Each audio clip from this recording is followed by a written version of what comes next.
સુરત શહેર પોલીસ આર્થિક ગુના નિવારણ શાખા ઇકોનોમિક ઓફેન્સિવ વિંગ જે સમગ્ર શહેરમાં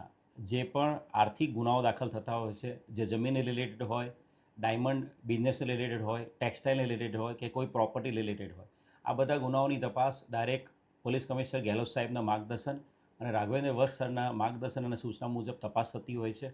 આ આર્થિક ગુના નિવારણ શાખામાં એક અરજી આવેલી હતી, જે અરજી અનુસંધાને વેસુના સર્વે નંબર 311/2, જે સુરત શહેરની અંદર જે વેસુ છે, જે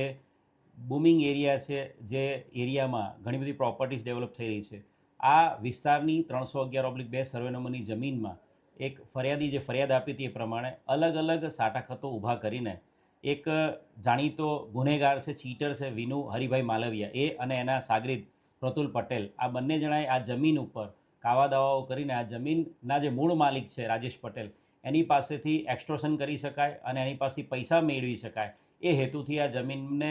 વિવાદગ્રસ્ત કરી હતી. આ જે આરોપીઓ છે વિનુ માલવિયા અને પ્રતુલ પટેલ, આ બંને જણાએ આ જે સર્વે નંબર 311/2ની જમીન જે છે એ જમીનની અંદર એક જ સ્ટેમ્પ પેપર નંબર, જે 5062 સ્ટેમ્પ પેપર નંબર, એક જ નંબર ઉપર બે અલગ અલગ તારીખોના ખોટા સાટાખતો ઊભા કરી લીધેલા હતા અને એ સાટાખતોના આધારે આ જમીનને વિવાદગ્રસ્ત કરવા માટે એમણે અલગ અલગ કોર્ટમાં દીવાની દાવાઓ દાખલ કરેલા હતા અને એની સાથે સાથે જે જમીનના મૂળ માલિકની વિરુદ્ધમાં એમણે કલેક્ટર કચેરીમાં પણ મેજિસ્ટ્રિયલ જે બ્રાન્ચ છે એની અંદર ત્યાં પણ એમણે અલગ અલગ દાવો દાખલ કરેલા હતા. સમગ્ર અરજીની તપાસ દરમિયાન એવું ક્લિયર કટ જોવા મળ્યું હતું કે આ જે સાટાખત ઊભા કરેલા છે